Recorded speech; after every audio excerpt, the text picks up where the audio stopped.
Welcome back then, ladies and gentlemen, to your MX5 World Sim Series, the opening round of the championship here at Okayama. On your screen right now is Division 2 right now and how they are dealing with things. We've got a couple drivers, though, from Division 3 we have a chance to go and talk to right now. It's Jake Sperry and Adam Lindgren here going through everything as qualifying goes underway. We were going to have the quick chance to talk to Michael Camrick. That's going to go through right about now. We'll talk to him right now. Michael, race victory overall, 9 seconds the race margin that you won by. It seemed like everybody fell into troubles around you and you had the freest room in the world to work with. I believe we don't have Michael, so we're going to jump in with Connor Hope instead, who has just jumped away. This is happening. Adam, incredible action, though, in that third split. But now as we look towards Division 2, it's currently Gummersdal who has control of the field right now by just 0.06 of a second. Yeah, absolutely. Gummersdal with 0.06 of a second over Ronald Moons. A very tight battle up there for pole position. We are talking everyone for challenging for pole position is within I believe it's all the way down to 24th or 25th position within a second. It is quite tight up there for this Division 2 pole position right now. Oh, it absolutely is. And I tell you what, Division 2 is going to be on this at the moment. You've got Moons in second position, Cantrell currently in third. There is the number 39 of Ronald Moons. He is the organizer of the virtual Bell Car Championship in iRacing, and that is something that is crucial in terms of development of sim racing and more real-world series, Adam, that come over and populate into sim racing. Gets better. He goes fastest by 0.2 almost. Well, there you go. Just a little bit of evidence of exactly what he's talking about with that series. But yeah, I mean, we see quite a bit of cross-pollination going on from the real world into sim racing, and recently from sim racing into the real world. And these sim racing drivers have proven to be quite quick, and I think it's actually drawing some of the real world drivers back into the sim racing world as well, because they wonder, well, man, if these guys are getting quick through sim racing, maybe I should give it a shot. And so we see a lot of drivers coming over here to hone their skills, and we see that even here in the MX5s. Yeah, we certainly do see that here in the MX5s, and it is going to be an incredible showcase as they go through just a minute and a half. And Adam, closed qualifying for this series, that's something that's really, really important to talk about. Because it's closed qualifying, you are there and you've just got to put your best lap forward. Yeah, absolutely. Unlike most real series, is close qualifying, which means that it's just you on track. Now, everyone is racing on track at the same time, but they're in their own private session, so they don't have to deal with any traffic. They don't have to deal with anyone spinning ahead of them. They don't get the benefit of the draft either. It's just you and the track and the best laps that you can produce. So that's why we see these cars all alone right now. That being said, you know, it's different than most qualifying sessions. It's different than Formula One is today. Formula One used to have a sort of one-shot qualifying session. I think it was about 20 years ago, but this sort of qualifying is definitely one that drivers, it takes a little bit of getting used to for the real world drivers, but it's something that sim drivers have been doing since the dawn of sim racing. Oh, they have, and it's been in there. There's Andy Littler in the work guard by Result Car, one of the stalwarts of the British sim racing MX5 scene that has been around and done so much in and around that community. He's currently 30th position at the moment going around, but qualifying is about to bring itself to an end, which means that we are going to take a look and see exactly where everyone is going to line themselves up then for this race here at Okayama, this second race overall Division 2 action. So it will be Ronald Moons who will be up on pole position. A 144.961 will have Aaron Gummersdal along for company on the front row. It'll be Trevor Roy with Edward Gross in fourth position, with Patrick Cantrell going from fifth place and Jose Gonzalez in sixth place. You got them Miles Owens and Martin Peñarero in 8th position, with René Zegeler and Laurent Sebastian making it the top 10 in this field. Then we have Matt Tempest in 11th position with Tommy Pellenin alongside him on row 6. Row 7 is Michael Ellett with Carl Jacquelet in 14th position. 15th is Peter Reed. Alongside him is Stephen Orell starting off 16th. Simone Sorino is going to start off at 17th position with Sandra Ver in the 18th position. Pedro Maramon starting off 19th, and rounding out your top 20 is Willem van Rysel. The likes of Tony Harcia in 21st, Charles Kellyman, the Jamaican, in 22nd, Bruno Albino and Sophie Eronwen will go from 23rd and 24th. Then you've got Brett Ride, Xabi Lopez, Michael Tanagretta, Melvin Tyne, and Simon Robson, 29th, Andrew Littler, 30th. The last few drives to set a time then are going to be up on your screen. But this is crucial here at this point. They know how absolutely crazy Division 3 was. They'll be hoping for a little bit of calm here in Division number 2, but at least for the front of the field, they're going to have to hope for a nice clean start. They've got a decent amount of run over towards turn number 1 out on track, so there is that chance to get through, but those drivers know that they've got to fall into rank and file pretty quickly. As the lights are on and the lights are out, we get underway. It's a slow start from Ronald Moons, and that brings Aaron Gummersdal alongside Edward Gross. Has done a fantastic start off the line, and he'll be looking to try and get through. He's up into 3rd. Moons on the outside, but it's Gummersdal who takes the race lead at the first corner. A fairly clean start, but there is a wreck in the back of the field. I believe that is James Austin, who's gone around, and quite a big wreck, actually. Ali Froman, Bruno Albino, Xavi Lopez, and Tyler Emery also. But look at that. There's Aaron Gummersdal out to a lead right now, with Ronald Moons battling with Edouard Grove. Yeah, Gross is going to try and find that move around the outside. He's not quite there at the moment, but he needs to attack then. Off the exit does number 64. But Ronald Moons, get this, he's got a jump start penalty, Adam. Oh, that's going to be a really bad moment for him. He's going to have to come in and serve that penalty. Now, that being said, we've seen the kind of gains that you can make, but still side by side. Moons on the outside with Groos on the inside. Oh, and I believe that was Martin Pinheiro who got into the back of Patrick Cantrell going into the hairpin. So a little bit of damage for both of them right now in the 5th and 8th positions.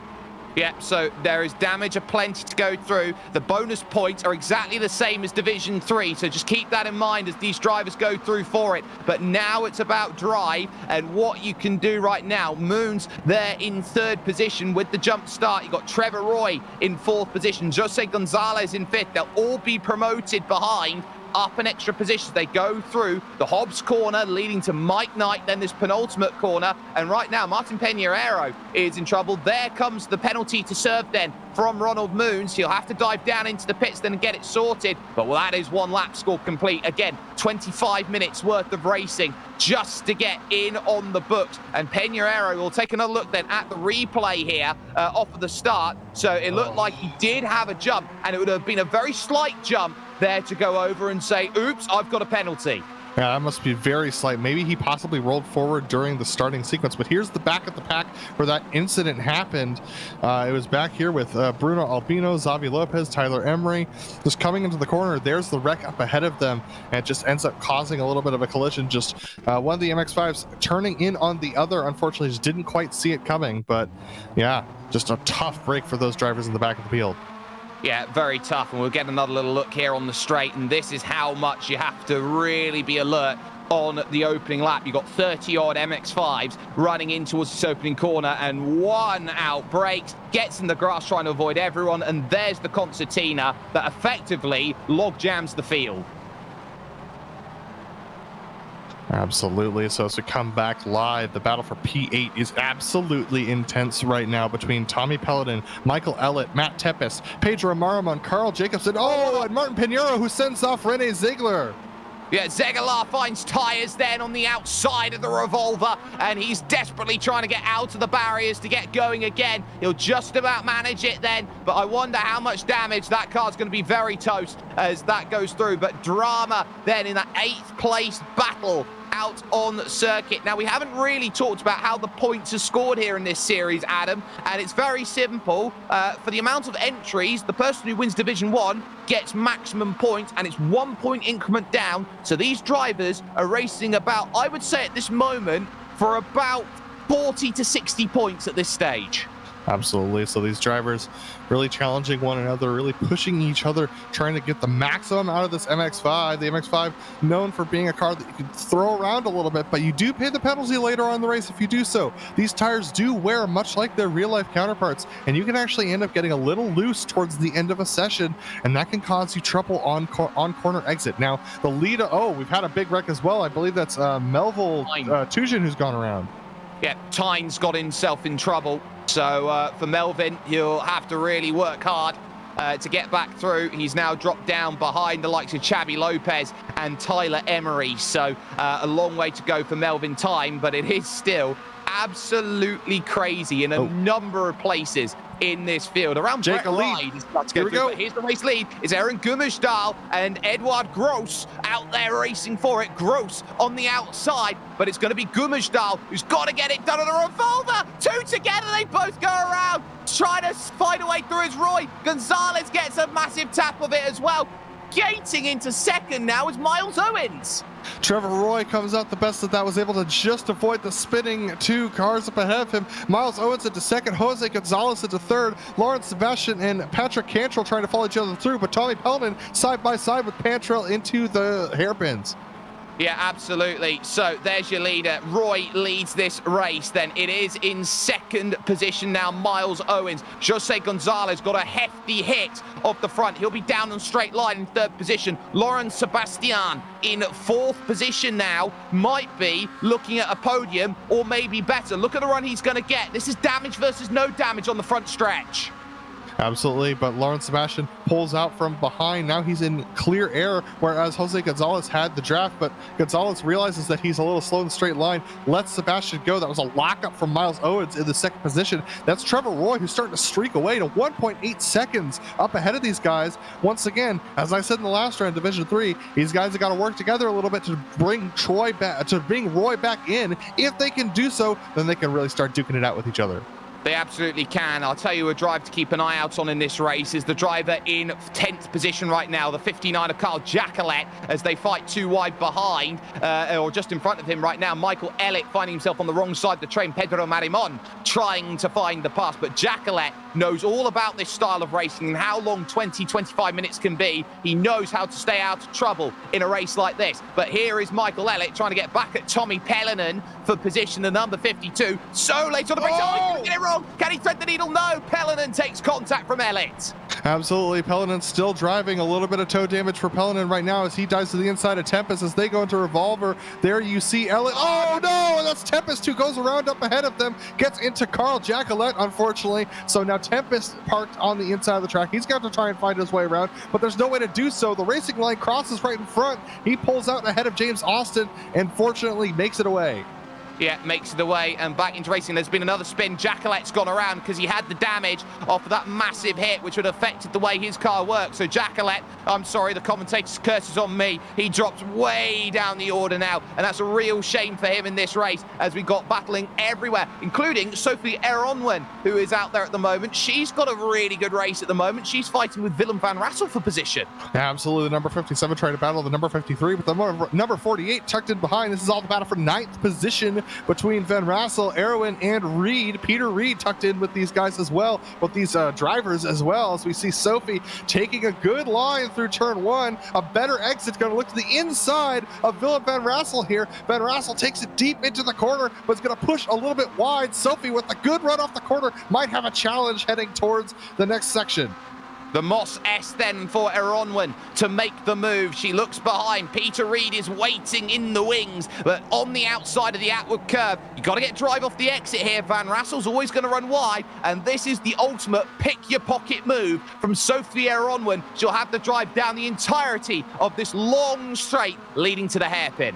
Absolutely. Sophie trying to do a little bit of side drafting to slow down Van Rassel right now. I'm surprised Peter Reed didn't get a better run off of that corner, as well as Michael Elliott tucked in behind for 11th and 12th positions. They're going to go side by side, and that's Sophie diving it deep into the corner, able to make the hairpin, though, a little wide as she heads into Revolver, but that's going to be 9th position up ahead of Van Rassel. Yeah, that's a lovely move for the race lead, though. That gap is starting to claw down. It's going to be about a second there or thereabouts at this stage. But look at this as they fan on through. This is just for the top 10 on back. Michael Elliott, Peter Reed, Erin Gummersdahl is back in this field, and also the Jamaican Charles Kellyman, who is in there as well. But still, I tell you what, that's some great racing there by Van Rassel, still holding off Eronwyn. Absolutely, Eronwyn doing a good job battling for that top, that 9th position as well, trying to hang on to the back of Van Rassel. I think he's going to have a good run through this final corner. Oh, it takes a little bit wide. This is going to open up the door for Michael Elliott behind. Michael Elliott's going to have the benefit of a 3-tandem draft right now. Sophie Eronwyn possibly going to look out to the inside. Yes, she is. That's going to allow Elliott to tuck in behind Van Rassel. Sophie late on the brakes. Oh, Van Eronwyn squeezes Sophie, and that's going to allow Elliott to come to the inside, but he makes contact with Van Rassel and into the barriers. Head on into the tyres, and Michael Elliott's day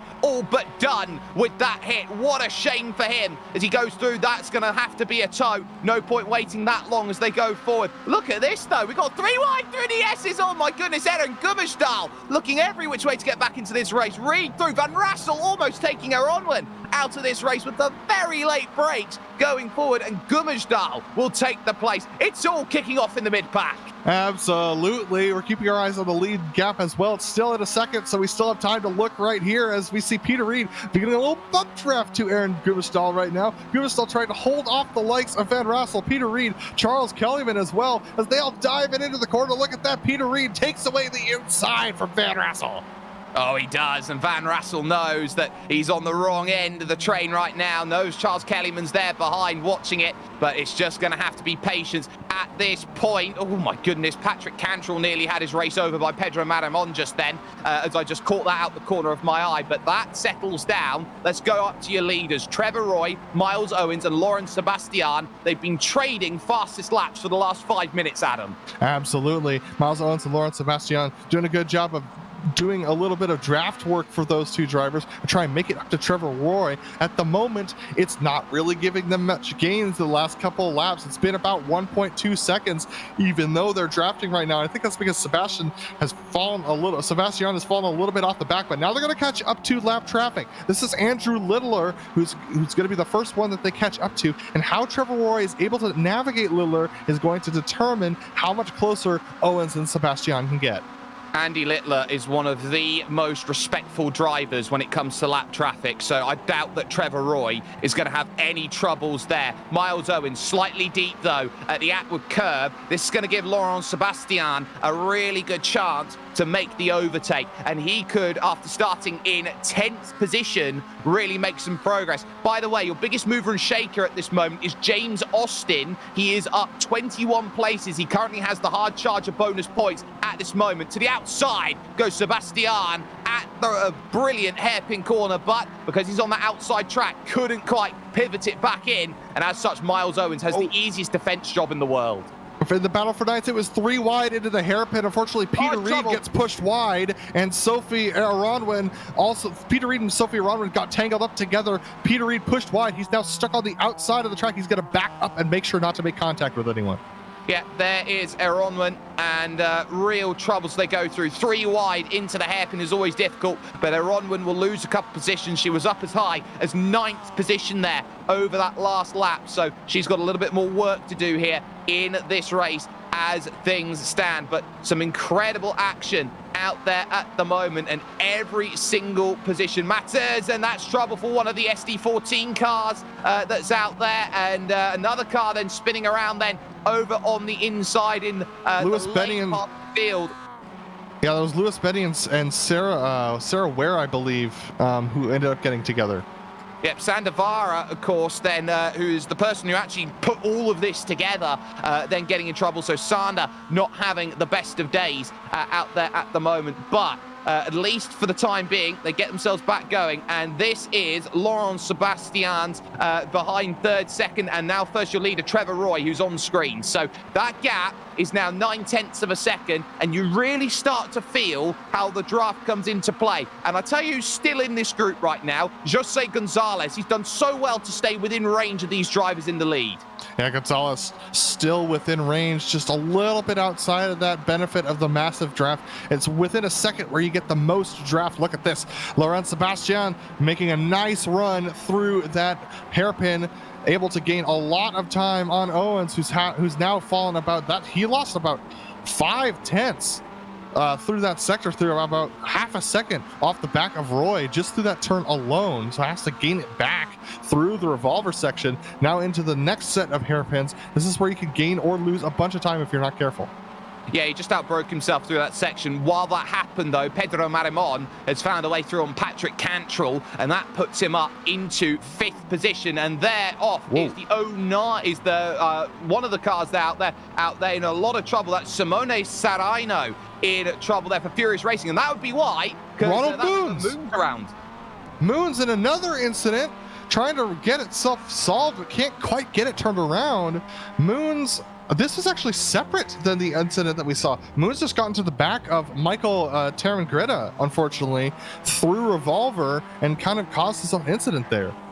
Yep, so Tarangretta getting involved in that. That's certainly not what the doctor ordered there, so they continue on. Sebastian, though, definitely a lot closer this time to Miles Owens, and it's just been patience from these top 4 drivers in this race. They hit the brakes, they reach the upward curve, and they will now have to try and get drive off the exit. Owens a much tighter line coming up the hill, gets much better drive than Laurent Sebastian. This will be another lap of patience, and they're down under 10 minutes now in this race at around about now. Yeah, this race has felt a little different than the Division 3, a little bit less desperation, a little bit more careful decision making from the drivers. But that being said, these MX5s are proving to be a challenge for a lot of these drivers in racing conditions. Oh, Owens a little bit wide, gets into the grass. That opens the door for Sebastian. Sebastian able to duck through into 2nd position.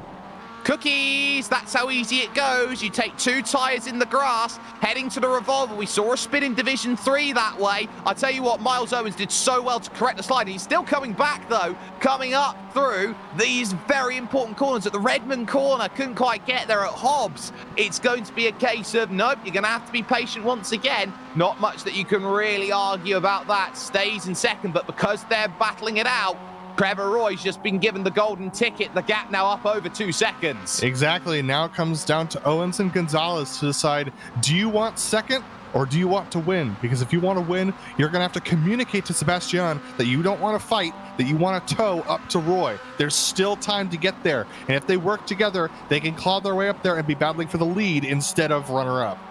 I tell you what, it'll be interesting 5th, 6th and 7th as well. You've got 2 groups of 3 out there at the moment, because on the back of Marimon and Patrick Cantrell is the 52 of Tommy Pellinan, who could also get in. Good run out of turn 2 there through Williams then for Miles Owens, and he'll maybe have a look at the outward curve. He feigns over to the inside, gets in the mirrors, gets in the back.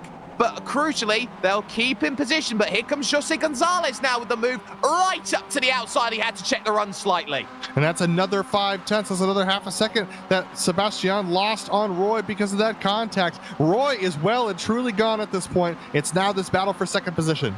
It is. Trevor Roy, I think, is just going to book himself a place towards victory lane, so to speak. So there's not much more that you can really argue about it. By the way, Cantrell's just gone down the inside of Pedro Marimon, has taken the position. There is Roy. That's the gap that he has available to him at the moment as he leads this race outright. 3 seconds now, the margin at the front. And at this point, you start looking at Sebastian, Owens and Gonzalez, and you think, they're racing each other for 2nd. They're not racing for a victory anymore. Exactly. That little bit of contact between Owens and Sebastian was the last moment. Oh, another spinner right there. I believe that is Brett Ride, unfortunately, who's gone around in the hairpin. The number 54 machine gets going once again. A little bit of an unsafe rejoin, but still able to keep going. Nobody made contact there. Yeah, that's Simon Robson who goes through and takes the place away. So Brett Ride, the 1P Motorsport car, just about manages to get out of the way of everything going on. It's all stacked up, by the way. 15th on back with Carl Jacquelet out there. There's a little bit of trouble there, and that's a Ronwood. Oh, big hit for Ronwood. Bruno Albedo got right into the back. Yeah, unfortunately, Ronwin spun around through the first hairpin and gets collected by Pinheiro, unfortunately. So that's going to be a lot of damage for Ronwin. A little bit too late in the race to make a recovery now, but look at that. Aaron Grunstall with the fastest lap of the race right now, but unfortunately, it's not going to gain him much time. Well, it doesn't matter. It gives him, firstly, 2 extra points, and B, he's just made the pass on Martin Peñarero to go up into 8th place. So I tell you what, Eren Gummersdal's actually doing a really good job of recovering in this race, the same way Mitchell Costas did in race 1 that we had here tonight in Division 3. Absolutely. So battles all over the track right now. The battle for second position that we've been talking about between Sebastian, Owens, and Gonzalez. Trevor Roy out to a 3.5-second lead. So that battle that continues to go on in second place is just giving Roy all of the time in the world right now. We have battles going on for 5th position between Cantrell, Merriman, and Pellinen. We have battles going on for 10th position between Van Riesel and Kieman. So many battles on track right now. Oh, they're absolutely everywhere, and Charles Kellyman and Willem van Rassel will go out there and try and conduct their races to the best of that they can. Charles Kellyman will try and figure out where to go, and the 73 car around, that's Yvonne Hufelar, who has found herself in trouble. So the United Sim team then in more trouble out there. Yvonne getting in the wrong position, and all of a sudden here comes Tony Hasia trying to get close, but not going to manage that at the moment. Now Hufelar leads a very important 4-car train in and around the field, and still it is James Austin, the biggest mover and shaker, up 23 spots in this race at the moment to 13. So many spots. James is, I mean, some of those are passes that you make, but others are cars you pass standing still.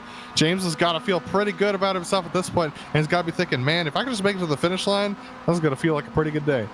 It's going to feel like a pretty good day when you get a couple of extra bonus points on top of it for being the hard charger in this field, the driver who makes the most positions from starting spot in the race outright. It often gives you a whole amount of joy to work with. Under 5 minutes left then here in Division 2, and at the moment there's your leader Trevor Roy, 3.2 seconds. Laurent Sebastian in 2nd place with Miles Owens 3rd and Jose Gonzalez in 4th position. Now Jose Gonzalez has been very quiet, might have a little bit of damage on the front of the car. He might have got away with it though in the hashtag not a team machine, but you look at where he's got to try and get the places back. Miles Owens, Laurent Sebastian, he's going to have to be patient in terms of waiting for the right time to strike. Yeah, absolutely. I can report that Pedro Merriman made it past Patrick Cantrell for the 5th position as well. So just behind this battle of 3 is another battle of 3 for that 5th position. And they continue to swap positions as well. So, oh, good run. Oh, look at this. A nice run to the inside from Cantrell, able to get past Merriman, and wow, shuts the door on the outside. Absolutely fantastic, but he'll run wide through the gravel on the exit and into the inside. Oh, Timo Glocks himself through that section, and Cantrell now, which will have damage to the front, will drop a boatload of positions. Such an unfortunate moment there, trying to get going again, but that car's not going to feel super great right now as Cantrell docks down behind Peñarero, unfortunately, so all the way down to 9th position. Yeah, so that will promote Gummersdal up a place. Peñarero will now have to work in the number 49 machine to get on forward at this stage. But Sebastian absolutely hugging the curb through the Atwood curve will now look at those drivers. Owens, Gonzalez behind, sees the gap. It's stagnant to the front, knows that Trevor Roy is out of reach. But you're in that position right now where you are looking behind in the mirrors, and 45 trying to stop 44 Miles Owens. And it's worth keeping an eye out on how the numbers stack up in this field, because the numbers indicate where they qualified relatively to the pace that they had through the seeding day.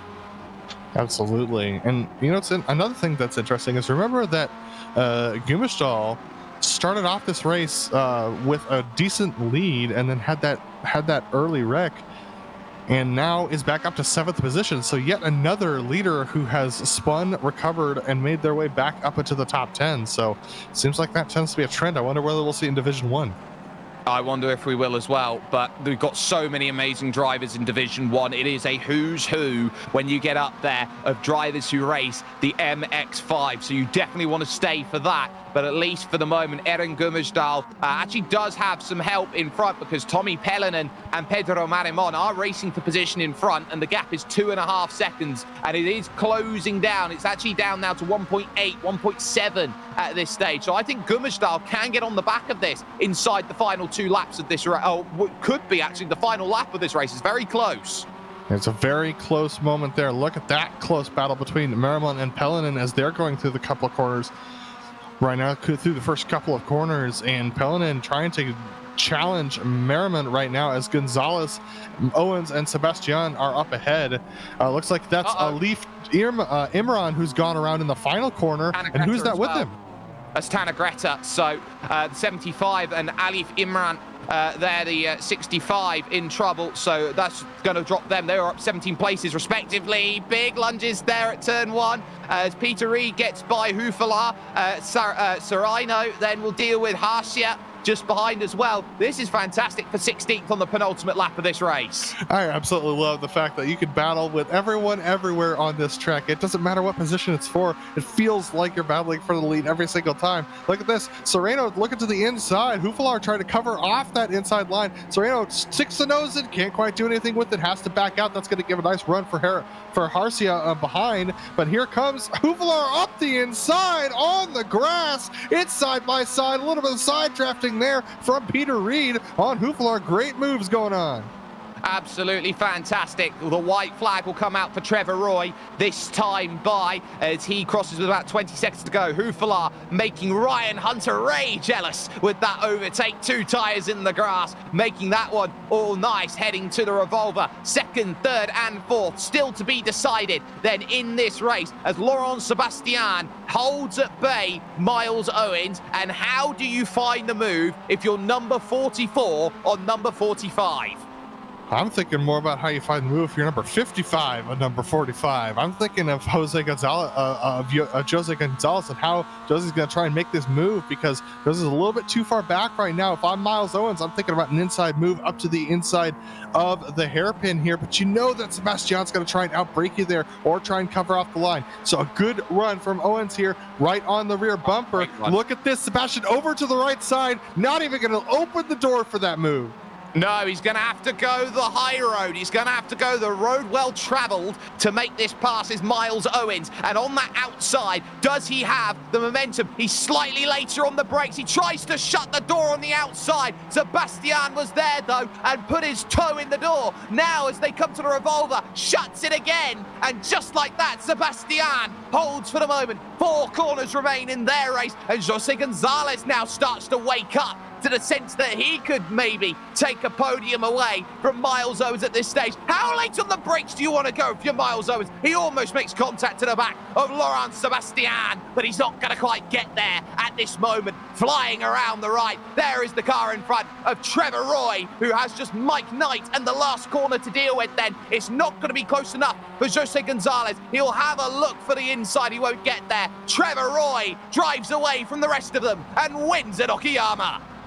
And it looks like that's Sebastian that's going to hold on to the position. Miles Owens and Jose Gonzalez are going to come in behind there. And then the battle behind them between Marmon and Gutzwell. Gutzwell up to 6th position after Pellenin and Cantrell fell off the back of that battle. Oh my goodness. What a race for all these drivers at the front.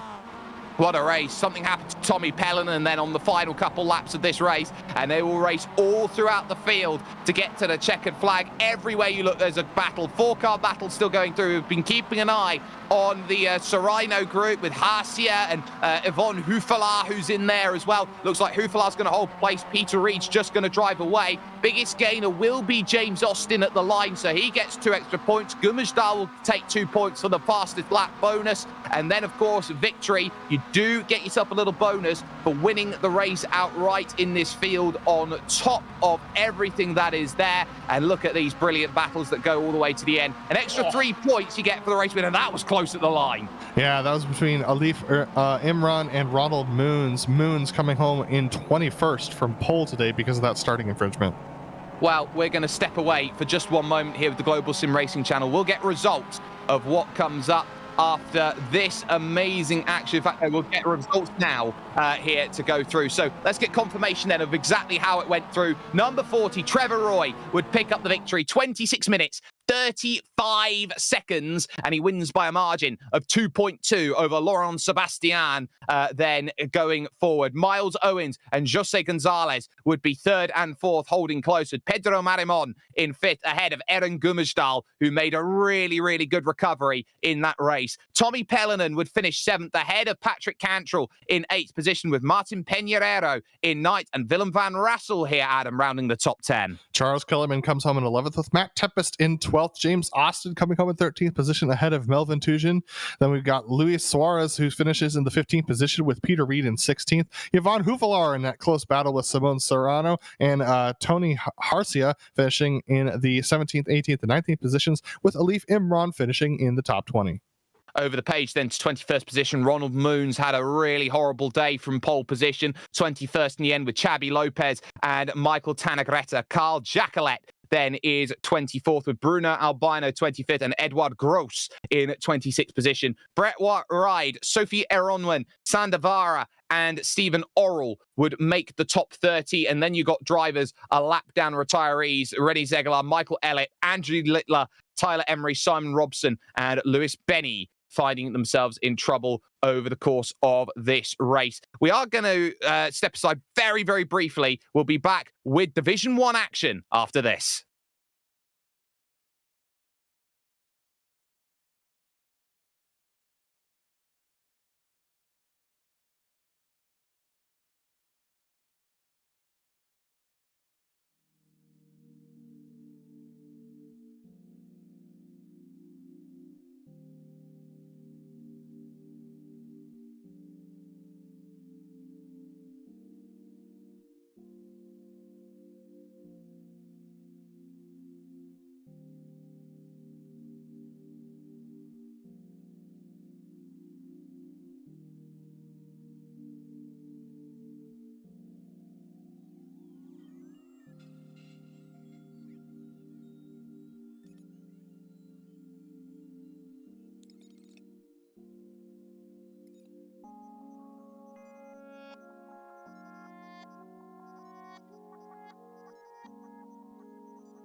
Division 1. We hit the big time, and all the best possible racers you can find are here and racing for the biggest event possible here with your MX5 World Sim Series. We'll get a chance, though, to talk to the drivers who finished off very well in the second split overall. We'll start with Laurent Sebastian here, who finished off in second position overall. Laurent, do you have a copy first and foremost?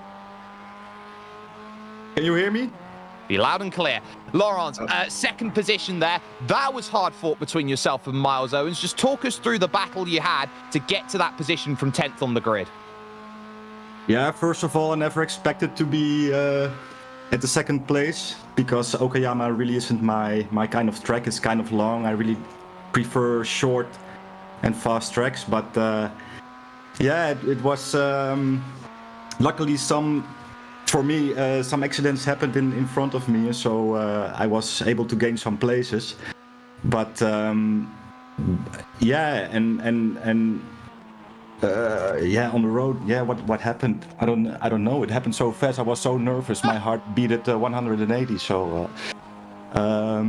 yeah, all I can remember is that Miles was behind me, and that yeah, he kept pushing, and so.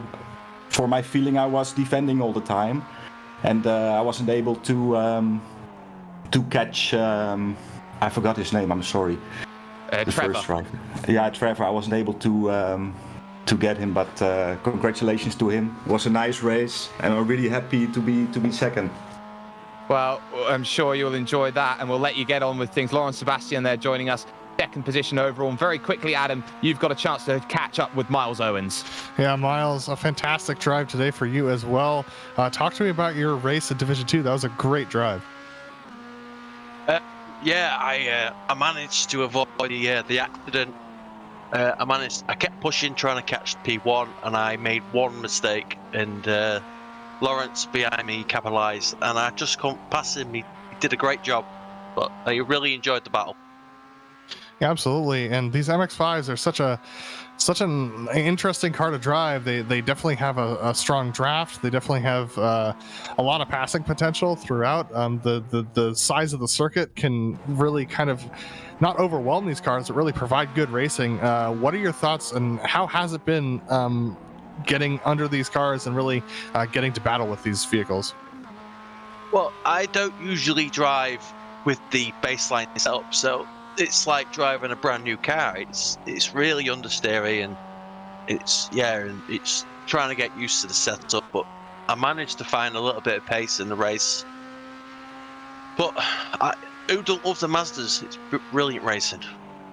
Well, thanks for talking to us, Miles, and congratulations on your finish today. And we look forward to seeing you next round. Thank you, guys, and thank you for the stream. That was Miles Owens, who finished in the Division 2 championship, and Jake qualifying underway for Division 1 now. And most of it finished Jaume Dalmases with a fantastic time, 2/10 clear of the field, but look how close it is here, Adam. Second down to 11th is split by a 10th and a half. Absolutely, very tight right now, and most of our Division 1 qualifiers having already set their times, but still those who could set a better time right now. Jose Manuel Padin crossing the line now, trying to improve their time.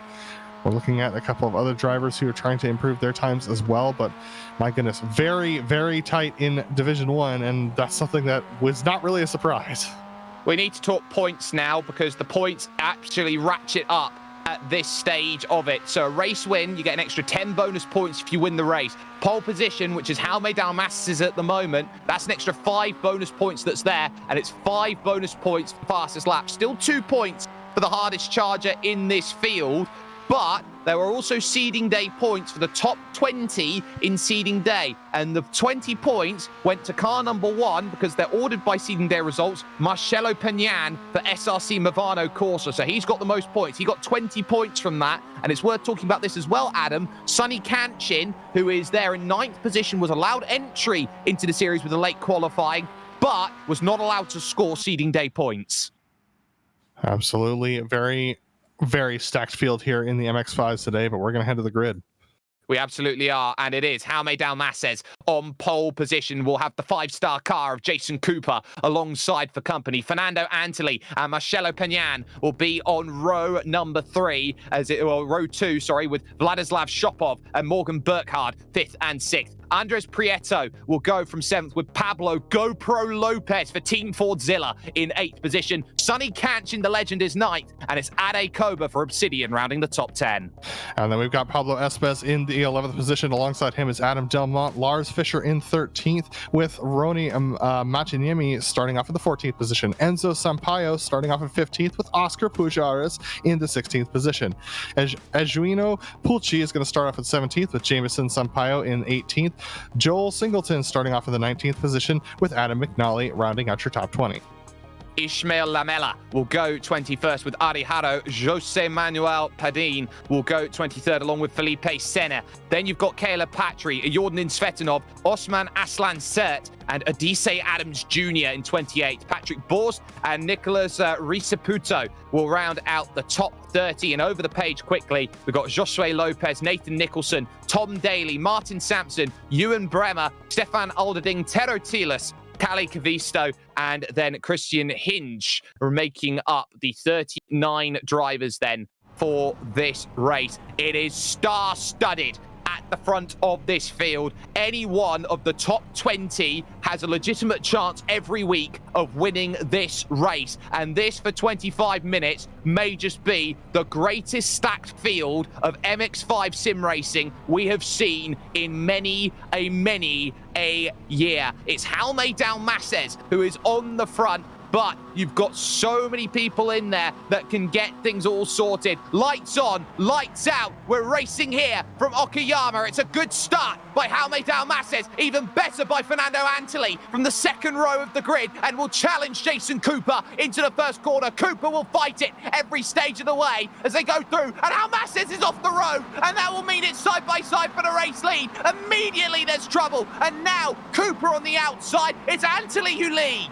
For all the trouble, everyone kept their noses pointed forward, but now we've got a big wreck in the middle of the field, a gigantic one with Jason Sempino. The road is pretty much blocked. Christian Hinch from the back of the field is able to cut his way forward up to 23rd position. Oh my goodness.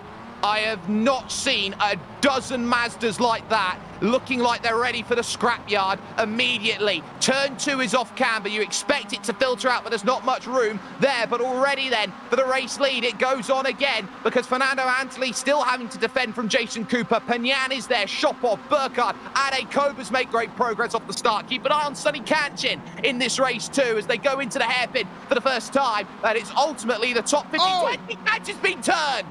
And he goes around and cuts in front of everybody, but everyone else avoids him. Unbelievable. Sonny Kanchin around the number 166 machine, and that's Jaume Dalmases again around, unfortunately. So going backwards is Dalmases again, but my goodness, this is definitely a different race for these drivers. Oh, it is. The stakes are so high in this one. Hinch as well, who's gone around for a second time and also in trouble there. They all managed to get through out of that, but this is what it means. 25 minutes is not long, but you've got to pick and choose your moments. The first 3 laps are critical in this race, but it is Fernando Antoli for Obsidian Racing who leads. Jason Cooper is in second. In third is Marcelo Peñan, who has got the 3rd highest iRating in Italy, and he is in 3rd place. It's Vladislav Shopov in 4th and Burkhardt in 5th. It's 5 different nationalities in the top 5, and you've got 6 in the top 7 with Andres Prieto, the highest iRating from Colombia. We've had a bigger wreck in the back. Looks like Ari Haro, Jose Lopez into the pits, unfortunately, to try and get some fast repairs done. But my goodness, Jake, there's something that feels different about this Division 1 race. These drivers are absolutely on the ragged edge of everything, looking for every opportunity for a pass.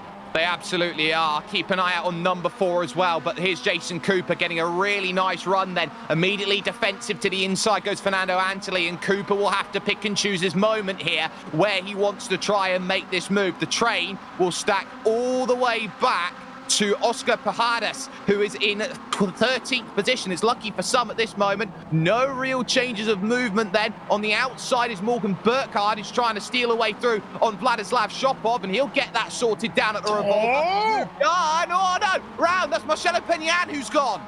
Number 1 has spun around on cold tires through Revolver, gets himself going again, but that's dropped him down to 16th position, and he'll probably be down to 17th before he can get going.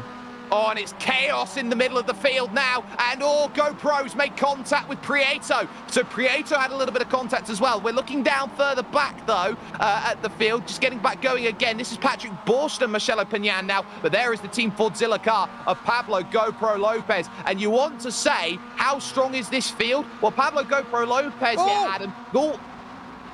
Commentator's curse for GoPro. He's able to keep it going, but look at this gigantic wreck behind. That's Tom Daly and Jose Manuel Padin, who have gone around in the back of the field on the second hairpin. Wow, so they're at the, what is the Hobbs corner. It goes wrong for them, but they're able to go through. But let's go back to point. Pablo GoPro Lopez actually won an iRacing sanctioned event to get a test drive in a global Mazda MX5 Cup car in the real world. He did so by being the hardest charger, but he didn't win the race. You know who did win the race, Adam? Adekoba, who's in 5th position. Watch that story for the entire year. Absolutely, the battle for 8th position is so tight between these drivers. And look at this battle for 5th position. This is between Vladislav Shopev and Adekoba. As you said, Adekoba, who won that race, trying to make up positions here side by side, banging doors on the backstretch. Oh, he is, and now he wants to try and get through. Can Vladislav Shopov go through? His teammate behind, Pablo Espes, just 17 years of age, is going to want to try and help out here as much as he possibly can. Good run then by Adekoba. Covers it off. Door shut then as they go through. But look at the gaps that are starting to form now in the front of the field. Few holes being poked through it. Antley and Cooper have got away a little bit. Morgan Burkhardt currently in 3rd. Then it's Koba, Shopov, Espes, and Andres Prieto, who all find themselves in the mix. And here comes Espes up the inside. Not much you can do if you're Vladislav Shopov except hold it around the outside and get the inside for the Hobbs corner. Oh, contact. They're stuck together. It's a little bit pushed wide from Espes, but Espes is going to try and do it around the outside. The racing line is out there, so he's got a little bit more grip than Shopov, but Shopov holding strong on the inside, trying to stick his nose and take away that line from Espes. Able to do so. Espes goes out all the way to the maximum edge of that AstroTurf, but here comes Prieto behind. Andres Prieto in the 7th position, the number 5 machine with a good run, but look at that. That's Espes to the inside now. Moves over. Shopov trying to take the outside lane away, but here comes Prieto to cover off the inside from Shopov. The La Malamera car is going to try and get through. And Morgan Burkhardt sets the fastest lap of the race, which is 5 bonus points in his back pocket. They're going to push a little bit wide off the exit, then through the gravel, but Prieto is not giving this one up against Vladislav Shopov, the Bulgarian, having to defend on that outside, but Prieto doing everything right, gets on the brakes then into the outward curve, and he holds on to the position. Fantastic racing between them, but they brought GoPro back onto the group with Adam Delmont and Enzo Sampaio, son of Jameson Sampaio. Pajadas is there, Mantaniemi is there, and so is Eugenio Pulisi, who is also on this group. It's important to note that Fernando Antoli and Jason Cooper up ahead are not battling one another. They're simply drafting. That's why their gap was extending. But that being said, Morgan Burkhardt... Wow, Pablo Lopez looking for the move and couldn't quite manage it. That was opportunistic at the revolver, and suddenly Delmont now will start to wait then and try and find himself with a chance in the next gen car. And now 3 wide. Enzo Sampaio up the inside. Oh, fantastic. Oh, he goes. Sampaio around, unfortunately, now in the inside wall of right before the second hairpin. Gonna have to get that car going once again. A very challenging move to go 3 wide through that sector, but able to keep going. Back up for the lead, though. This is Antoli and Cooper with Burkhardt tucked in behind. Adekoba tucked in behind, as well as Pablo Espes and Shopov. The battle for the lead is now 5 cars long. It is 5 cars long. Adekoba's trying to bridge the gap. Pablo Espes trying to go with. Everybody else now starting to struggle a little bit more. Morgan Burkhardt once again sets the fastest lap then of the race, a 1:43.4 with 17 minutes, 36 seconds remaining on the clock then here in this race. It is going to be crazy. And now Jason Cooper, I think, is trying to pick and choose his moment against Fernando Antoli, who knows that car number 3 is one of the quick drivers in the the world. But Jason Cooper in that 5-star motorsport machine is looking for that 5-star performance and has done it twice, or multiple times, I should say, in the British Sim Racers MX5 series, which at its time when it ran was one of the most competitive MX5 leagues in the world. Yeah, look at that. Cooper giving a nice push to Antoli. Burkhardt tucking up behind, now part of this 3-car train up ahead. That's Okayama, who's going to tuck in behind as well, become part of this train as well. So it's going to be a 4-car train up ahead. Looks like Pablo Espas just starting to fall off the back of these 4 just a little bit. If these 4 can just push each other forward, it's going to be a 4-way fight for the lead of this race. They're going to leave Espas behind. This is one of the things that's unique about Mazda Racing. You can actually work together with a group of drivers who are your competitors and try and pull away from the cars behind to give yourself a better mathematical shot at the win at the end. Talking about the numbers here, Adam, the top 5, 3 of the cars, 1st, 4th and 5th, they're Obsidian Racing. Absolutely. So it's no surprise to see them this high up in the championship. But look at this race coming off the back corner. That's actually for 6th position between Andreas Prieto, Shopov, Delmont, Lopez, and Pujadas. Yeah, they're all there. Okayama sets the fastest lap of the race, puts 5 points in the back pocket as they drive into turn 1, this second group that goes through. And the closest to looking to make a move is Pablo Lopez. Adam Delmont has him scouted every single stage of the way. Going to push a little bit wide off the exit. You can see that dust cloud that kicks up as they exit through, and they've got to be alert here. They don't want to bring Eugenio Pulici and the man from Newcastle upon Tyne, Adam McNally, into the mix. Absolutely. The more you battle, the more your train is going to grow, and the more challenge you're going to have making your way forward, because the longer that draft train is, the more challenge. Oh, we have a battle for the lead. Looks like Cooper's decided to make his move on Antoli. Here we go into the first hairpin. Burkhardt was too close. He had to attack, otherwise he was going to lose places and his track position. He's still got the inside, though, heading to the revolver, but he's not late enough on the brakes. He'll allow Fernando Antoli to pick that up, but crucially, he maintains his position, and it's going to be that awkward dance here at the moment, Adam, between track position and the race lead, and this is what we're going to see quite a bit. Everybody lunges to the inside to attack and defend. Amazing moves right there, but as they're battling, this is bringing Pablo Espas into this battle. Now Pablo's got a 3-second gap to Andres Prieto behind, so it's actually not going to be that much of a worry. They're just going to add one more car to this train, so they have a little bit of time to battle right now. They do. They've got themselves about 3 seconds to Andres Prieto, the Colombian, in 6th position in this race. That is an adventurous line from car number 25 out there at the moment. So that is not what you'd call the line for a Jordan Svetanov for the negative Delta team. So he's got himself a lot of work to do to get back into it. And he was one of the drivers, part of the SDC MX5 series, the series before this, and he was racing for race victories in that. What is the difference maker, Adam, from going to victories to finding yourself in the mid to late pack? The difference is a little bit of luck and a whole lot of qualifying. Quite frankly, there's not much you could do in a draft pack when it comes to making these passes, as long as the challenge is this strong from these drivers. Look at how wide this pack is getting. There's really no way to make a strong pass consistently with the strength of field that we have here in this race today. This is the race right now for 28th place. Sorry, another lead pass going on. Cooper's trying to go around the outside once again. Antoli's got a little bit of a better line this time. Better this time. He is better this time, and he's alongside. Antoli's going to have to give him the room then at the revolver. They all fight for one line, and Okayama wants to get through on Morgan Burkhardt as well. The 16 American is now having to defend for everything he's worth, but here comes Pablo. He's also in the mix as well, so this suddenly gets a little bit awkward. Here comes Okayama up the inside. He gets it stopped, and Pablo Espas gets the pass as well, pulling the pick and roll. What a move!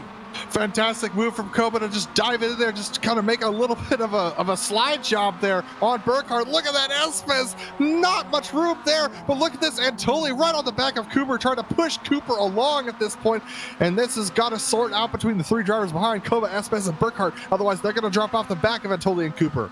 Second group, Pablo Lopez makes the pass on Adam Delmont, the man they call GoPro, because he raced with the GoPro on his head. Here comes Antoli again, searching for the race lead. He can't quite find the pass, though, so he'll have to be patient about it, but showing his nose there at turn 1. Jason Cooper, the most unenviable challenge in this field. Hold off these drivers behind you. You got 3 of the quickest Spaniards and 3 of the highest ratings in the world from Spain. And then you've got Morgan Burkhardt, who's there as the unknown quantity. This is brilliant stuff. Now a known quantity with the fastest lap of the race so far is Burkhardt. So Burkhardt definitely is quick, able to keep up with these guys. And look at that. Vladislav Shapov was kind of on his own trying to make up this ground and has been able to gain a little bit in the last couple laps. So impressive stuff there. But look at them spread out, fan out. Look at that move to the inside from Anatoly. A late breaking move up the inside, tries to take away the line from Cooper. You can't leave him an inch. You can't leave him a half an inch with the way he makes those moves. But Cooper survives at the revolver corner, heading to the Piper. Then the left-hander, a second of 3 in a row that you have through this section. He holds on to station. But now the team can coordinate here. It is Cooper against the machine at this point in time. And the second group, interesting, because remember, it was Shopov who has got through actually on Andres Prieto. Now Pablo GoPro Lopez has got through. You've got Pajadas now who's waiting. Delmont, Mantiniemi, and Eugenio Pulici has got himself onto the back as well. So that's also going to be their second group's going to be just as key as this first one out there for the race here today at Okayama. Absolutely, a little bit of a better exit from Cooper. Now we look back at that second group led by Shapov. That's Pablo Lopez tucked in behind Shapov by about 7/10 of a second. This group's a little bit more spread out than our lead group, so they're going to be focusing on drafting one another and trying to close those gaps down. Just under 11 minutes to go left in this 25-minute race. We are past halfway now. It's time to start thinking about where you want to finish this race, because if you're in that back pack, unless this front pack gets into trouble, this is probably your maximum position, being 6th position. Biggest movers and shakers are important right now at the halfway stage, and it's currently Ewan Bremer who has got that at the moment. He is up 16 spots in this race, and he is currently going to be housing himself 2 extra bonus points if it stays as it does for the next 10.25 minutes of this race, plus racing time remaining here in this one. Now they're going to coordinate. Here is Ade Koba looking to the inside of Fernando Antoli, and he's going to make the move and get the pass on Fernando Antoli. And then all of a sudden, Pablo Espes is going to want to try and get in on the outside. He's got an important job. He's the rear gunner for those two, as they're going to try and keep Morgan Burkhardt out of this race. Absolutely, trying to keep himself clean and clear right now, trying to get himself, make sure that Burkhardt does not challenge too deep into this group of Spaniards. Cooper trying to hold off everyone behind, doing quite a good job actually. Koba trying to give a shot where Antoli tried to do last time, but couldn't quite get it done. Oh, trouble. There's someone going off at the revolver corner. It's been trouble all day long, and that is your biggest mover and shaker, Ewan Bremer, who has got in trouble for the Platinum Racing team. So the Dutchman now in trouble will drop back, and that will promote a number of drivers up the field, and he'll get Tom Daly's position because he's just spun it around then out on circuit. And the big difference maker is what set, because this is a fixed set series out here, Adam. The drivers in divisions 3 and 2 race with the baseline set. These drivers run with the advanced Mazda MX5 set. Absolutely, that set is a lot more edgy, a lot more rotation in the middle of the corner. So that very interesting there. Want to take a look back at 6th position. Shopov trying to hold off Lopez right now. GoPro trying to size up Shopov to try and make a move here. Yeah, he's trying to not only size up a move, but bump draft. He's got to use every trick in the book if he wants to get up to this group. And Pablo GoPro Lopez will get on the back, and watch this. Bump. He's going to push him in the Team Vordzilla car every single stage of the way. And he's going to look behind at Andres Prieto, who is there, Oscar Pajadas, and they're trying to push themselves into this race because they know at 4 seconds back, if something happens in that front group, they capitalize. And something is happening. Burkhardt tried to make a move on Espes into the hairpin. Nothing doing that time around, but look at this. Koba tightened up on Cooper, might have an opportunity into turn 1 if Koba could hold on to the back of Cooper through these hairpins.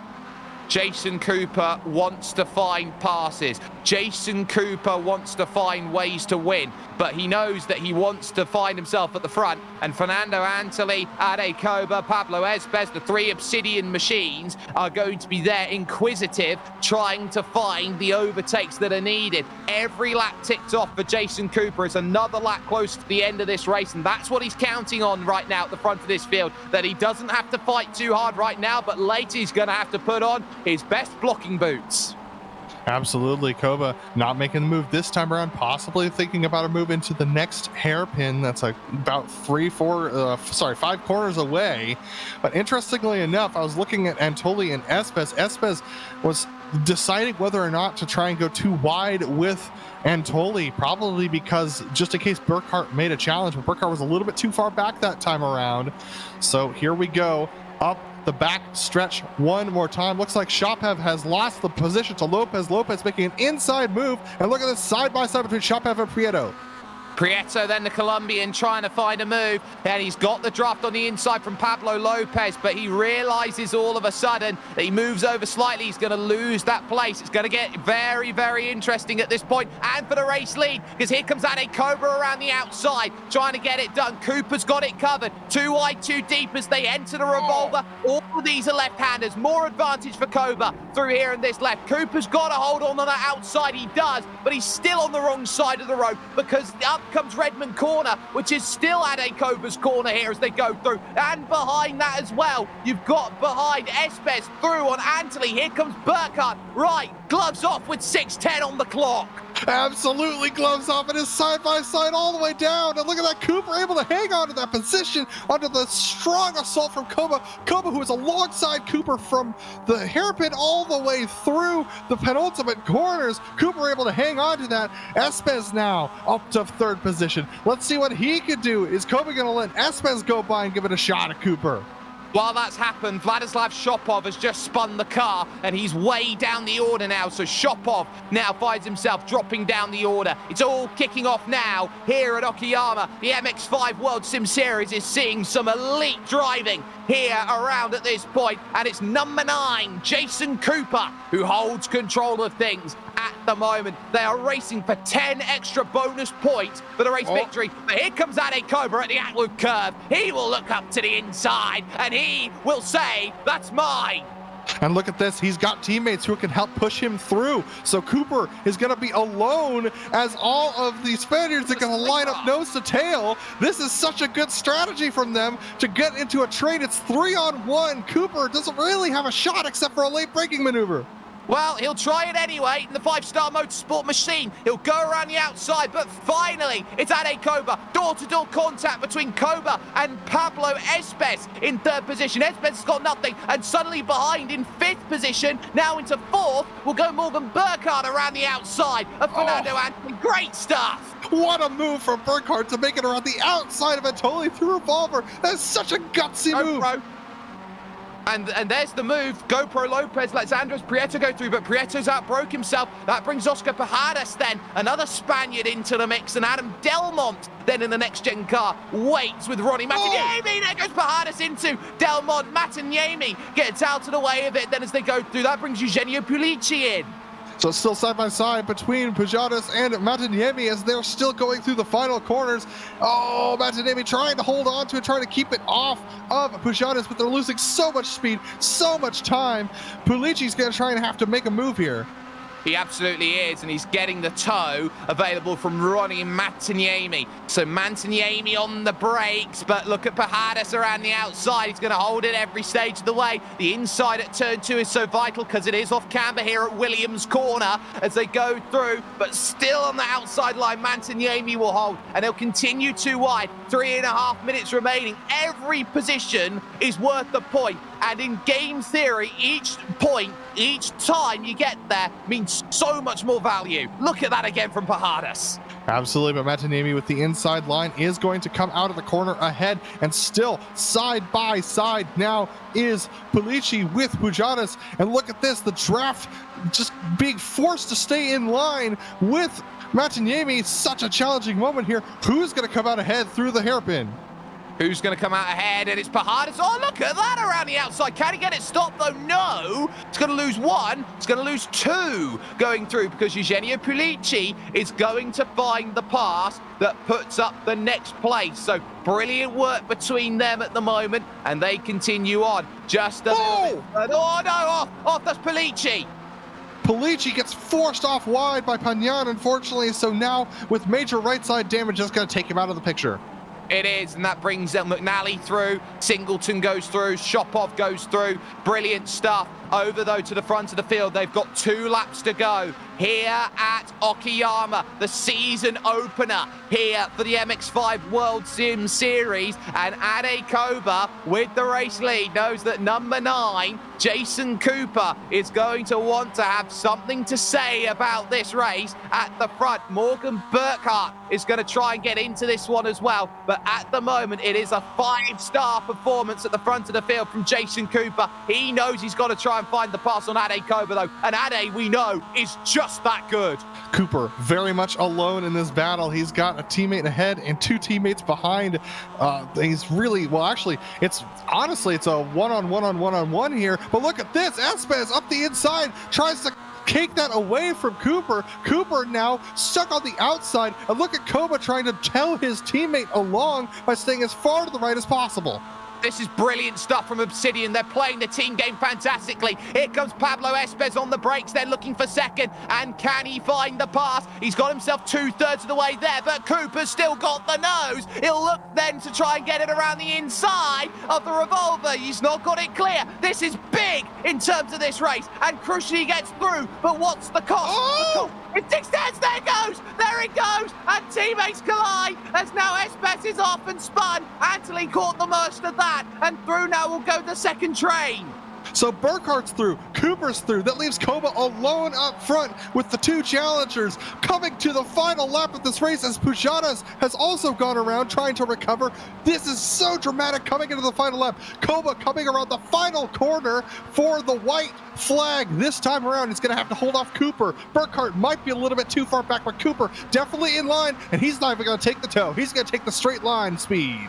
Yeah, he's not going to bite on it. Here is Jason Cooper. 0.4 of a second to close down. 1 lap to go here at Okayama. And Ade Koba has the margin right now, but the draft is powerful and Jason Cooper knows it. He's been waiting all race long for it. He had to work hard to extricate himself away from Pablo Espes, the number 6 in this race. But it's all going to come down to right here, right now, in this position, at this moment in this race. The outward curve is massive. Look at how Jason Cooper was able to close on entry, and he'll get a good run through the exit. He might not have the initial opportunity here at the hairpin, but he opens himself up for Redmond Corner. Over the line you go, goes Ade Koba. He's pulling every trick, trying to make sure he gets away from Jason Cooper so he doesn't have the draft. He closes up, though, to 1 car length on the brakes around the outside. He absolutely sends it, looking for the plate. He's going to push him out. He hung him out. And Ade Koba survives. Burkhart now will go to the outside to race for second.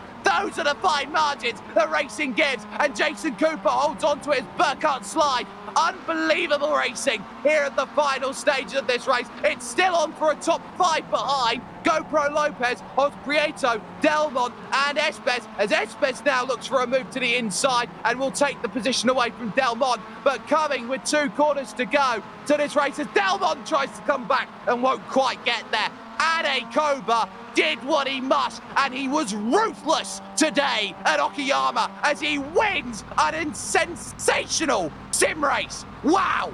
And coming home in the 5th position is going to be Pablo GoPro Lopez ahead of Andres Prieto. Pablo Espes and Adam Delmont unable to move himself into that 7th position. Oh my goodness. And Ronnie Mataniemi unable to hang on to that 5th position, slides his way back to 9th position with Marcello Pagnan rounding out the top 10.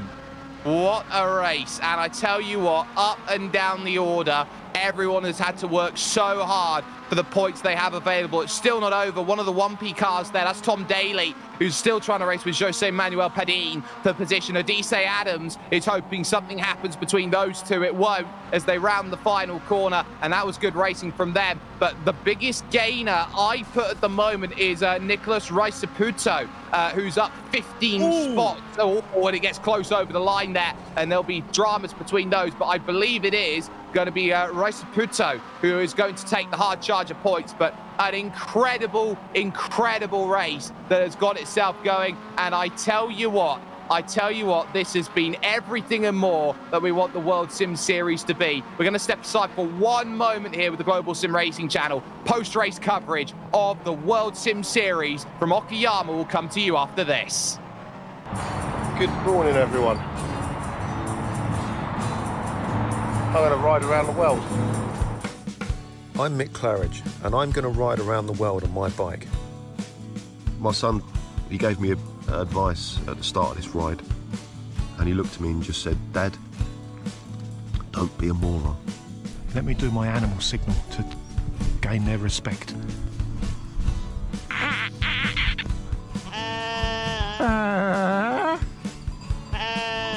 How's it going, Sally? Yeah, I'm alright, Mick. How's it going? Worse than that bit in Lord of the Rings where they go into the top and the spiders in the tunnel. I'm just hoping there's a spider at the top of this one to kill me. Freezing. And I failed. I moroned up the ride.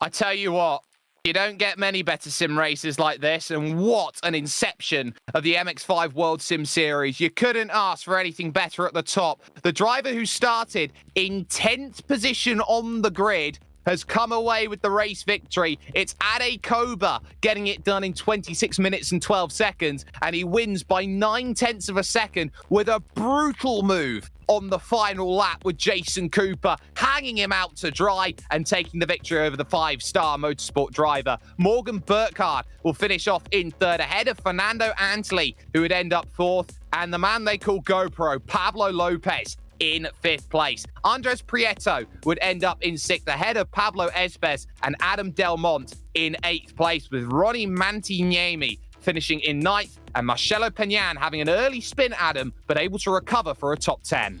Vladislav Shopev also had a mid-race spin, coming home in 11th position, with Eugenio Polici coming home in the 12th spot. Joel Singleton coming home in 13th, with Adam McNally having his own spin in 14th position. Nicholas Ricciapetto is going to finish in the 15th position, with Caleb Patry in 16th. Jameson Sampaio in 17th position, with Martin Sampson in 18th, and Sonny Kanchan, not a great race for Sonny today, coming home in 19th position. Oscar Pujadas is going to come home in the 20th spot. Over the page 21st, Ewan Bramer did have the biggest mover and shaker points at one point, but ultimately falls back one place short in 21st position, ahead of Tom Daly in 22nd and Jose Manuel Padin in 23rd position. Adise Adams would watch those two in 24th, with Kalle Kavisto 25th and a Jordan Svetanov 26th. Christian Hinch would be 27th. He got caught up a lot in the early stages, as well as Ishmael Lamela. This will be a learning curve for Jaume Dalmases in 29th. Over exuberant on the opening corner, pretty much ended his race, with Ari Harrow finishing off in 30th. The last finishers on the lead lap included Felipe Senna, who owns his own recording label out there, Hub Records in Brazil. He's semi-famous in Brazil, or very famous, whichever way you want to say it. Osman Aslan Sert is 32nd ahead of Josue Lopez and Tero Tilas in 34th position, leaving Stefan Olderding the last finisher on the lead lap. And retirees included Nathan Nicholson, Patrick Borst, Lars Fischer, the son of Jameson Sampaio, Enzo Sampaio, in 39th position. And of course, no start for Lewis Benny, who was watching the race. We do have drivers, though, ready to talk and ready for interviews. We'll start with Jason Cooper, who finished 2nd position overall. Jason, that was a crazy race first and foremost, but the one important thing you had to deal with the entirety of that race was 3 very, very fast Obsidian racing cars. How crucial was it to keep yourself above water when you got those 3 rampaging in and around you? Yeah, just trying to stay at the front really, because I knew if they started getting past, they'd shuffle me back, and then it'd be pretty much impossible to get back to the front. So yeah, just trying to stay near the front. But yeah, it was a lot quieter race at the front than I was expecting actually. So yeah, but I still enjoyed it. I had to have a go on that last lap, but yeah, unfortunately the cars got a bit stuck together and made it a bit difficult after that.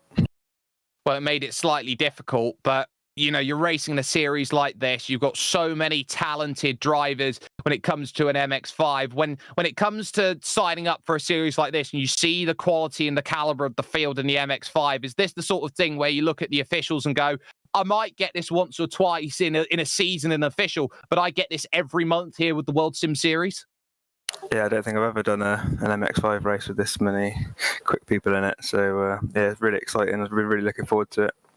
A bit messed up the pre-qualifying last week, but luckily I managed to pull a lap out today, which put me near the front. Well, you were still able to collect 12 bonus points from your qualifying effort on seeding day, but when it comes to next time out and next month, it will be Silverstone Legacy on the national layout where we go through. Bread and butter for you, seeing as you come from the United Kingdom. So what are you thinking about Silverstone National and the way that track could certainly benefit you? Yeah, really like Silverstone National, and normally leads to some pretty good racing. So yeah, really looking forward to that one. Well, the floor is yours here, Jason. Shout out sponsors. Who gets it done for you and the team at 5-Star Motorsport? So there isn't actually many of us left on 5-Star because the team's actually getting closed down. So there's me and Lars and a couple of others left over. So yeah, we're seeing the season out and we'll see where we go after that. Well, I do believe you can hear it here first. So 5-Star Motorsport, if you're looking for an incredibly quick driver, get this guy. He's amazing. Jason Cooper, second position overall and making an absolute showcase for these immortal sim racing drivers. Adam, you've walked down the virtual paddock and you found your way to Morgan Burkhardt, who finished in third. Yeah, Morgan finishing in third today. You got the fastest lap on the trot in the draft today and was able to hold on to a third position. But talk to me about what it was like trying to chase down and then fight those Obsidian racing machines up ahead. Must have been a challenge. Well, at first I didn't really realize that there were three of them. I knew that there was one out front and one behind, but I didn't know that there was another one coming back with him. So I was just kind of, after getting through the first couple laps, get my head down and try and hunt down the top two guys, and I managed to do that while trying to keep a little bit of front tire left for a last lap ditch, and it worked a bit. And then the three Obsidian cars came through, and I just spent the whole race trying to think how I was going to get back around them and kind of try and split them up so they can't work a team strategy. But it out in the end. Yeah, absolutely. And I mean, with such a stacked field here today, how challenging is it to make those passes and get those jobs done? Just with how challenging it is with the caliber of drivers we have here in this series.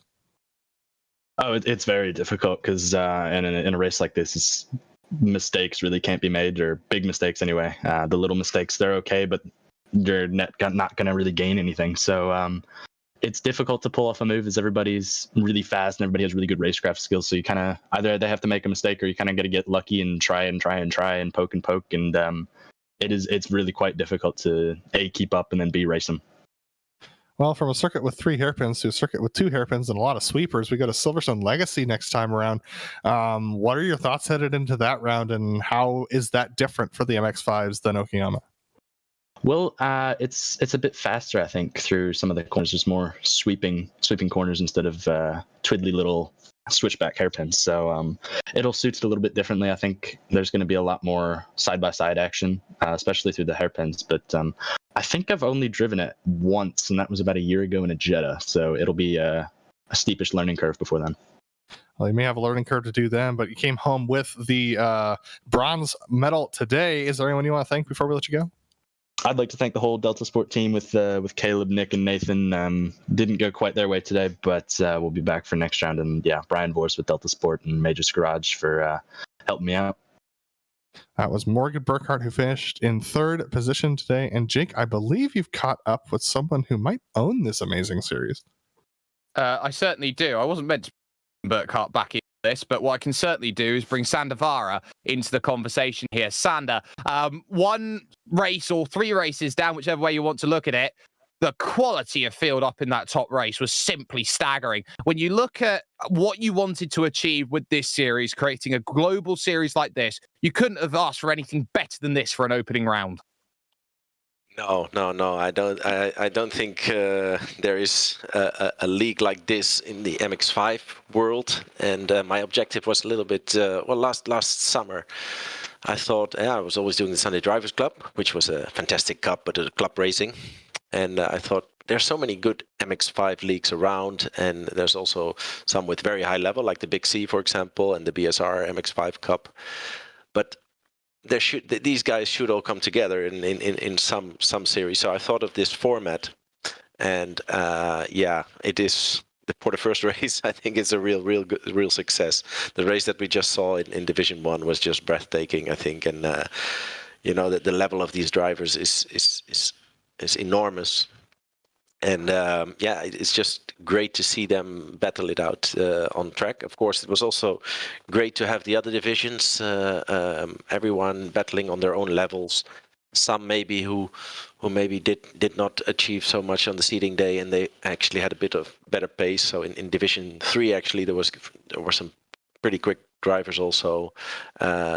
Division 2. I haven't seen it because I was involved in so many incidents myself, but I guess also the level was good, and in the Division 1 it's just out of this world. Let's talk about development now, because you've got this incredible format that allows Division 3 drivers to progress and learn to get up to Division 2, and Division 2 drivers to progress and learn and get to Division 1. How important is it to have those drivers and that standard when you set those races in Division 3 and Division 2, and to importantly set the culture for what goes on in Division 1? Well, I think it's very nice to see for everyone who joins this league. Everyone can join this league, no matter what the level, and you can really measure yourself with the world's best. And that's a bit what I was aiming for. You have to also remember it's a 10-race series, but it's actually all leading up to the world final, which is a 1 race for the best 40 placed drivers. So, for example, this race, we can see that the top 3 with Adai and with Jason and Morgan, Morgan will actually be number 2 in the rankings after this race, because he takes the fastest lap, and we really award being fastest, because in the end, the grid of the world final will be set up by these rankings after 10 races. So if you're number 1 after the rankings, you will have pole position in the world final. So being fastest is really, really important. That's what we try to reward. Of course, Jason will take a little bit more of prize money home than Morgan, but it's all about trying to improve yourself, being quicker, even for these top guys. And every race, every single month there's a race, but also every race has, again, its own seeding days. So again, you can try to move up a division. You're never fixed to a division. You have every single race you have an opportunity, and I think that is a new format. That is something that came to me in this summer, and I started building a website, and then little by little just inviting people, seeing if people would like the format, and we're already almost 100 and we're 125 people on the list today. I think about 114, 115 were on track, and hopefully it can still grow, because people can always join. You can still join for single races. Even now, it's early in the season, only the 7 best results will count for the ranking. So you have all possibilities still to also do very well and to qualify for the world final. So hopefully it will grow into a proper world championship, which judging this first race, it actually already is. I'd certainly say it is. And let's cast our mind then over to where we go next time out will be towards the end of February, and we talk Silverstone National. So as a circuit to go through, how important is a circuit which is entrenched in the history like Silverstone, knowing that we go there multiple times over the course of the season, and that the national layout pretty much is the perfect breeding ground for building up overtaking skill? Yeah, we go twice to Silverstone. Also very important to notice that it's the legacy version. Why? I often get asked, especially by the top guys, because there's so many great circuits in iRacing. But to make this series accessible for everyone, we only use the subscription-based content because we want everyone who has iRacing to be able to join. And you don't have to purchase any other tracks. You don't have to purchase any cars. You can directly join this series on a world level. And I think that makes it unique. And we have so many drivers because of this, I think, because if we would have chosen other tracks, then it's difficult to reach those numbers. Silverstone is a classic, of course. We go there twice. We go for the national version and for the GP version, for the long track. And the national version is up next. I guess probably the whole field will be within a second, with 125 drivers. So also for the top guys, you cannot really make a mistake in those 4 seeding rounds that you have, or 4 seeding laps that you have, because then you might be ending up in Division 2. So everyone has to be always on edge. You have to bring the best, and sandbagging won't get you anywhere because the points go through the division. So the most points are scored by the guys in the first division, but it just goes gradually down through to even position 150. So yeah, it's a new format. I hope it works, but the first signs are pretty positive. They certainly are. Thank you so much for joining us. Sandavara there, not only driving in this series, but also your owner and putting together a fantastic showcase. And that will bring us to the end of proceedings here today from this wonderful Okayama circuit. I want to give a massive thank you to the team who's got it done for us today, from Adam, from Zach, and from Joe as well. They have been incredible to bring it through. And let's not forget Dougie Beard on top of that. A massive thanks has to go to all of the elements that you have on screen: OBS, iRacing, ATVO, Hammer and Chisel Inc. at Discord, and then Drew Lalonde. Her music is amazing. You can catch that out at Bandcamp. You can also find us on our social media, our website, and our merchandise as well. So make sure that you check out all of that. And also, if you haven't already, subscribe on YouTube so you don't miss a moment of action here with the Global Sim Racing Channel. Our next race when it comes to this series is the Silverstone National Circuit. It's the Legacy layout,